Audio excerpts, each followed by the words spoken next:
What's up, guys? We are back. We are back here at Kayak City. 'Tis I, Dave, back to give you some fun news. What's that news? The Garmin is here, and not just any Garmin. It's the Garmin Force Current. This is gonna be going on a couple different kayaks today. There is so many kayaks out there that are so difficult to basically put pedal steering on, to put a steering mount motor. A lot of people either go for the bow mount because it's super hard to put the foot steering in, and or they just don't put a motor in general. I took it upon myself to choose a kayak that I think would be difficult to put foot steering on, but really needs a stern mounted motor. And what did I pick? Well, my first choice was this little Swiss Army knife right here, the Hobie Outback. So today, we're gonna put foot steering on a Hobie Outback, and it's gonna be rad. Let's check it out. Also, we're gonna be doing like a silly unboxing and like a whole like trying to figure out how to put all this thing together video. Also, unfortunately, everybody, before we get started here, I'm gonna show you, all we got right now are strikers. We've completely sold out of the UHDs. So that means we will not be like hooking it up to the Garmin and like setting it all up that way. And I don't have a Garmin watch, so we're not doing anything fancy like that today. Today is just the basic. Let's see how long it takes to put this thing together, and let's put it on a couple different kayaks. That's the goal. But first, that Outback right over there. It's time. I just realized we're definitely gonna borrow James for this because we need a camera guy. Look at James out there being all helpful. Oh, James, that lady's got a big old pipe for you. So as you can see, this is the 2025 Hobie Outback stuff. But one thing that they did add to the Mirage, so you were gonna have to get a plate for the older model Outbacks, is they put the mounting in for stern mounted motors. There's a lot of people that do have foot steering for these things, but you have to run all these cables, you got to do all this stuff, whether it be inside the hull or outside the hull. You're either adding penetrations or you're taking away space because you have to run cables. So the whole idea when I was thinking about doing this was no cables, because Bluetooth. So guys, how's it going? Yeah. So we're gonna go through this box. These are gonna be instructions, probably support, all that kind of stuff. We don't use instructions here. Just this is kind of nice. Like they have it all organized. Left foot control, right foot control. So I opened up the box in the right direction. You know what I'm saying? Let's go ahead and start taking this thing apart and see what we got here. High efficiency propeller and mounting hardware. Looks like we're installing the prop. What? Wait a second. It comes with multiple props? Weedless propeller? Oh yeah. That's awesome. The money over Beezy's, the mob. I don't know, there's MOB on it. I don't know. Man overboard. There you go. It's me anyways most of the time.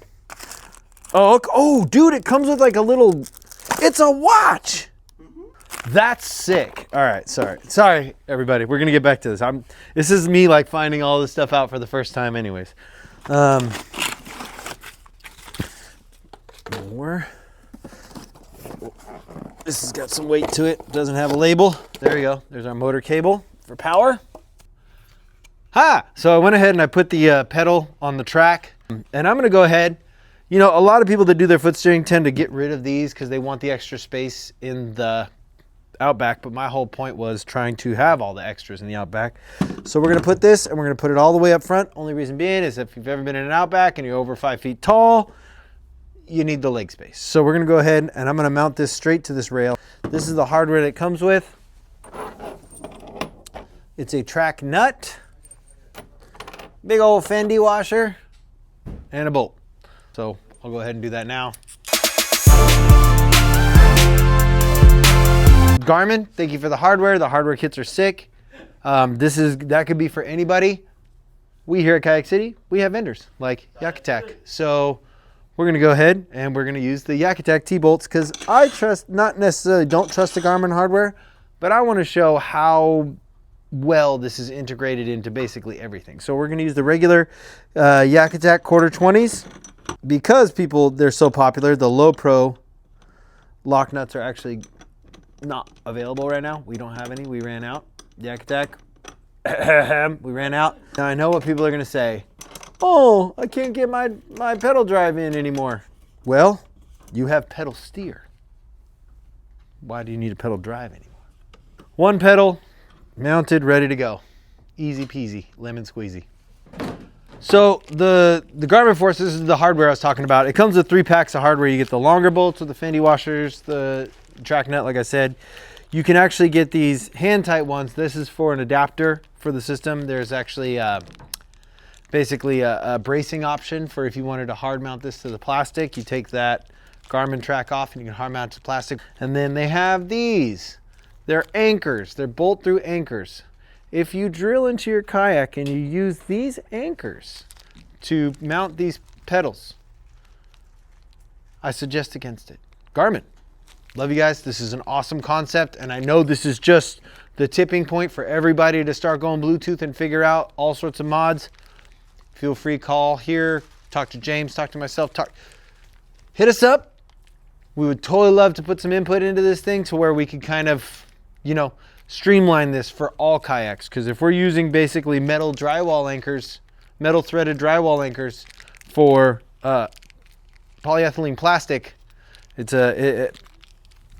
things can happen. Don't mind the Yak Attack hardware right here. We're going to be using that in a second.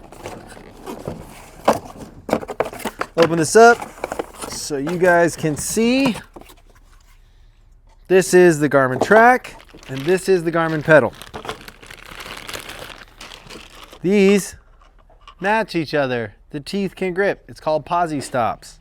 So you can either have your system this way with your pedal low, or you can have it this way with your pedal high.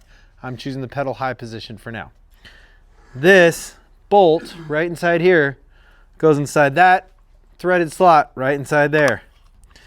Here we go. All right. And as I screw it, the teeth come together. That's the position I've chose for this pedal. So, boom, there we go. The pedal is together. 2.5 inch track bolts or T-bolts from Yak Attack. One.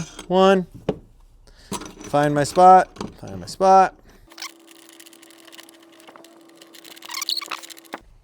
Boom. Now for those who are looking at this going, Dave, I have one pedal up and one pedal back. There's a button right here. Push in the button, slide the pedal to whatever length you would like. I am not that tall, but I'm basically all legs. So I put mine all the way forward, right there. Locked in place, ready to go. 4 bolts, well, 6 bolts. 4 track bolts, or the hardware, the Garmin hardware if you choose to use it, and screwing the pedals onto the track. That's it, pedals installed. There we go, it's my next Facebook profile. No, so let's talk power. We talk power, 12 volt system, 12 volt battery. We got a 12 volt 100 amp right here. Now, chances are you're not gonna wanna run the battery this close to the motor because, you know, weight. But this is the cable that we get. This comes from Garmin right here. If it were me, I would definitely splice on a longer cable and put the battery further away from the motor just to counterbalance kayak. But the whole purpose of this install was to just show it straight out the box how it runs. I chose the Outback. Is that a poor choice or was that a good choice? We'll find out. For now, check out this plug. It doesn't direct connect. There's no straight plug in here. It is a locking connection, which I really like. So the plug goes straight in like this. And you take this washer on the outside right here, lock, unlock, lock. That thing is not coming out no matter how much you turn against it, pull, which is great because this motor is going to be turning a lot. So locking that cable into place, super important. Garmin.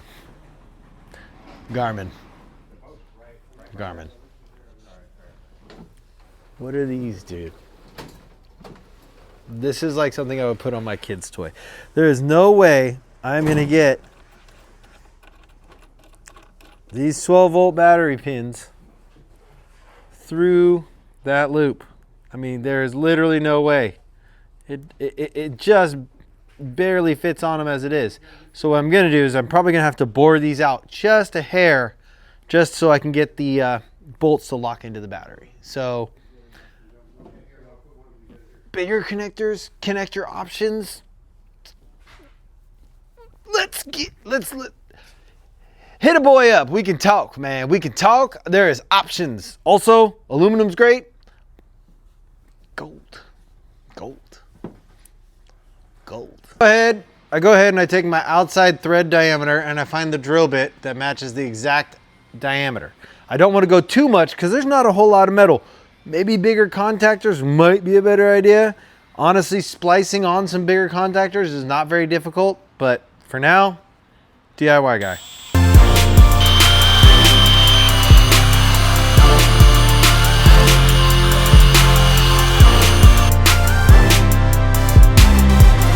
Nope, crap, we gotta go up a size. All right, so even drilling out that little bit, I think I'm gonna oversize it a little bit more just to make sure the threads fit, because they're snug and I don't wanna strip the threads, especially going into a battery. So I'm gonna go up one size. Oh, we're missing that one size. Typical. I think, unless it got put in the wrong spot. Got one. Robbing Peter to pay Paul to feed John and starve Emma. Ooh, baby. That is right there. I like that. I'm gonna clean this up a little bit.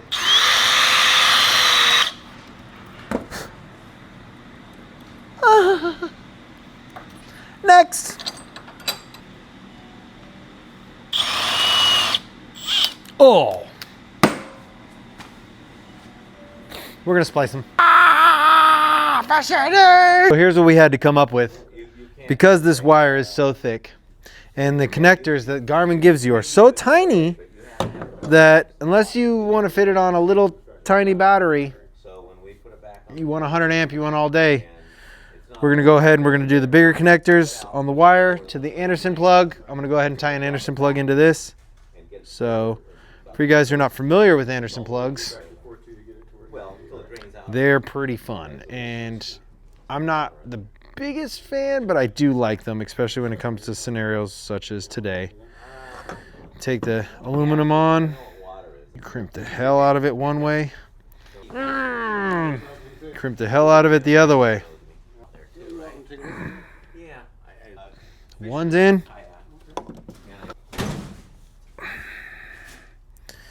And everybody has, like, there's hydraulic crimpers and all sorts of stuff for Anderson plugs. You can choose to do with what you wish, as long as it doesn't pull off. Then I take positive, red. There's teeth in there. They go right inside here. Clip right on there. Yep, one, two, ta-da, ta-da. I can go ahead. I'm just kidding. If anybody knows anything about power, I can lick this. I just can't touch both of them at the same time. I'll go ahead and use my handy dandy crescent wrench. Because like I said, I'm not gonna go all crazy on the tools today, minimum. Get this all tied in tight, nice and snug. What's up, Doug? Ooh, I'm a poet and I didn't even know it. You always wanna make sure that your connections are solid, especially when it comes to electrical, because the more play they have, the more chance you have for problems. Go ahead and plug this guy in here.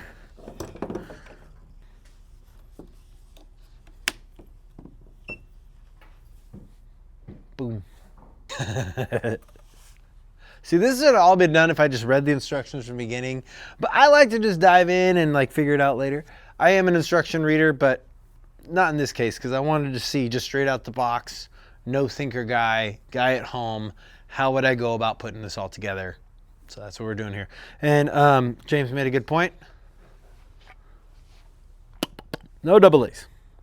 Now that's all you need is 2 double A's for these pedals, and they last like a year, which is great. That's awesome. That's great efficiency out of the electronics, but not for what I'm trying to do right now. I mean, it's super easy. It's a little key lock. Boop, unlock, open. Lock. Boom. That's all you got to do. Swap out your batteries. Super easy. Double A's are in. Again, Garmin, holler at your boy. We can talk some parts. And it's only the parts for the install factor. It's just like everything was built correctly, like really good. But I still, like there's some things that we could do, little odds and ends that could change a lot. All the bars are lit up. Let's see. Still no move. There we go.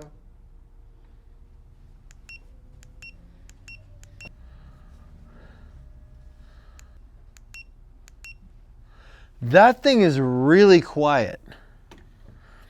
Now let's see if we can get these Bluetooth pedals to work. Let's calibrate everything and get it moving. After configuring this setup, I was all super excited about, oh, it's gonna go on the bars. The pedal drive doesn't necessarily fit. Now, there's ways around it. You can easily unscrew the pedals out when you're not using the pedals, tuck them in here, put your pedal drive in and go. And then when you're ready to use the motor, you pull the pedal drive out, screw these in, ready to rock. That's fine.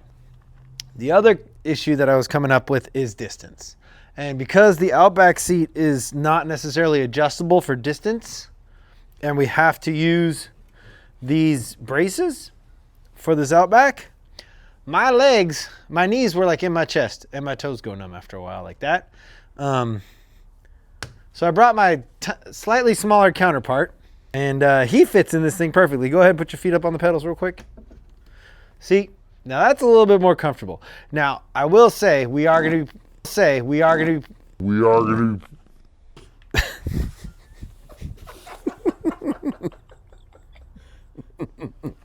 I really hope the mic picked that up. Oh, dude, there's like sulfur to that. Oh. Are y'all done? Your tank is empty? All right, good. Good to know. I don't even know where I was at. There is a couple more features that I want to show you about this system before we start test running it with the pedals, and Eli's basically going to be our model. First things first, I installed this blade blocker basically, and as you can see, if there's any obstructions, you won't catch your blade on it. It's literally an Allen screw right here. You can take that off if you need be. I don't know why you would ever take that off. Once you put it on, it protects all your blades. Second off, you don't like this depth? You can get it deeper. Make sure that whatever size kayak you have, that this is just below the draft, or the blades are cutting just below the draft, without going above the water. So for this kayak, I wouldn't necessarily put it all the way up, but I put it all the way down. I'd put it right about here. Tighten that little joker right there, and we're ready to go. We have the man overboard switch just sitting in the box still, but inside the kayak. We've tested the remote. The remote works fine for the system, but we wanted the creme de la creme. Everything about this Garmin is amazing. It's very quiet. It's very efficient for power. But what is the big draw, and at least for me, and I know for multiple other people, let's check out these Bluetooth pedals. Eli, why don't you just go forward, straight, as fast as you can go. Hang on. That is the maximum amount of noise you are going to get out of this kayak. Go ahead and stop. Close enough. It is a very, very quiet system. I'm really interested to get this thing out on the water. I have some quiet motors, but this is probably one of the quietest. Eli, why don't you go ahead and turn to the right? Now use your left heel, push your left heel down. Nice fan, so nice. So one thing that we did notice about this thing, you can go ahead and straighten out again. One thing we did notice about this system is that no matter what's going on, if there is an activity on the pedals, when you are turning, the motor is running. So it's definitely going to be some adjustment, and especially for like our Torqeedo 1103s and our NK300 guys. You're used to the foil back here. It's kind of like a rudder. This system is not going to be like that, so you are going to have to adjust. Eli, how much you weigh right now? 75 pounds. 75 pounds. All right, so let me see them guns, dude. Roll up them sleeves and let me see them guns. You're getting buff, bro. You're getting real buff. Why don't you go ahead and raise this motor for me?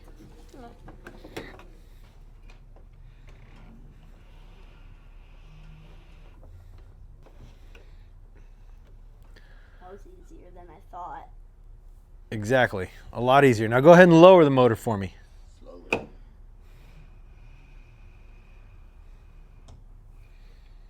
So light a child could do it. These pulley systems and everything for the cable, that's fine. If you look close here, you see how this pulley is open? I was curious on why the pulley would be open. I'm going to turn this off before I get a motor blade in my prop blade in my shins. But then I figured it out. So this removes here. Undo these. Unlock the power cord. Yeah, there we go. That's how you do it. Medium point, and out it goes. And this motor is completely disconnected. No cables hanging off, no anything else, just right here, just the motor by itself. Question. I have a question. Can I hold it? Can you hold the motor? Yes. That's a good question. Let's check that out. All right, buddy, ready? I'm gonna go ahead and pull the cable so you can get it out. And then it has to turn to where it's like there's gonna be an angle that you have to turn it to first. So go ahead and turn it. Oh my gosh, it's light. Wait, what? Double pump it. Double pump it. A motor. It's lighter than my other motor, huh? Well, now Yeah. look here. There's the top of the boat ramp way up there. You got to get it up there. You gonna be able to hike it up there? Maybe. Maybe. Yeah. I'm sure you'd Well, be fine with you're gonna find out soon enough, son. it. You'd be fine. So, all in all, this Garmin Force motor is more than I thought it was gonna be. Not financially, but like what you can do to it. So we're gonna go ahead and we're gonna throw this on some other kayaks, and we're gonna see how that turns out.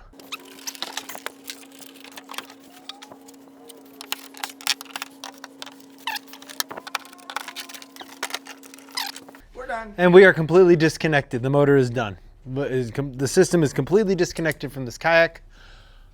On to the next. So this is going to be the next kayak. This is the more commonly used kayak, at least, especially when it comes to pedal steer. People are really into these Titans. So we're going to go ahead and we're going to do a Titan 10.5. Now, I would say let's hook the Garmin up to it, because this is a Garmin screen, but all we have available are Strikers, like I said earlier. So the Striker is not necessarily compatible. Now for this system, especially with any of the Bonafides, Natives, we're gonna go ahead and we're gonna take this L bracket off because we don't need it. So there's two screws right here, boom, boom, because this comes completely pre-assembled for you from Garmin. We're gonna go ahead and we're gonna take these off. And I would put the nice fancy stainless ones back in, but I think these black ones are pretty cool. Now we're gonna go ahead and we're gonna mount it here.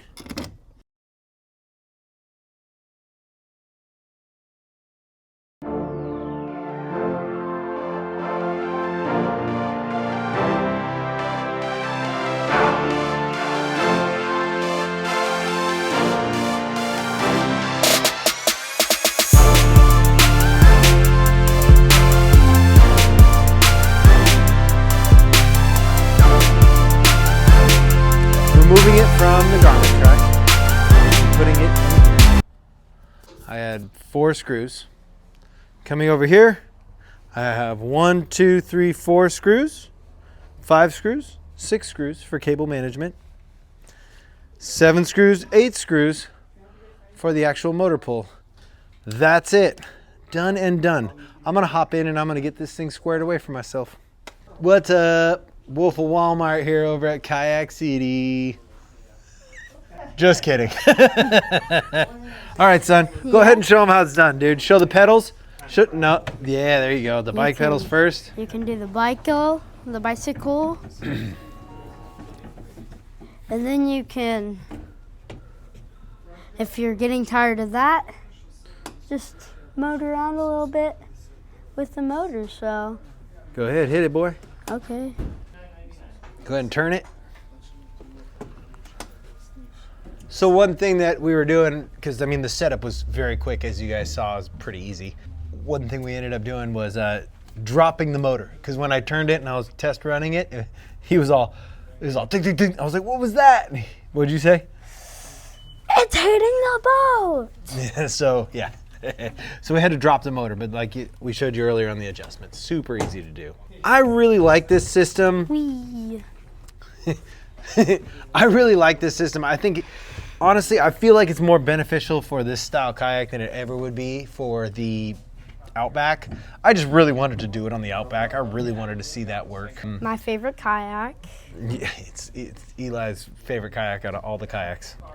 But this really does work for the Titan 10.5. We're definitely going to try it in a bonafide and probably a larger kayak down the line. But for today, you saw the build, everything out the box, onto the most difficult setup we possibly could find in the shop. And then onto what the setup would be that it's generally built for now. You know, these are becoming more of the standard of what you get in fishing kayaks. You can still get your, you know, tarpons and all that kind of stuff all day if you want, but it's going to be a little bit harder to fit in those systems. But for here, you can fit these just fine in basically any kayak that's out here on the floor now. So this is the base models type idea going forward. This system works perfect for it, hands down. The only thing I don't like, it don't kick up, but that's me. So the brand new Garmin Force right here, we got them in stock at the shop here at Kayak City. So if you guys are interested in this setup, or you're interested to see if this will fit your setup, come on in, check it out for yourself. We have it out here on the floor for now as a demo.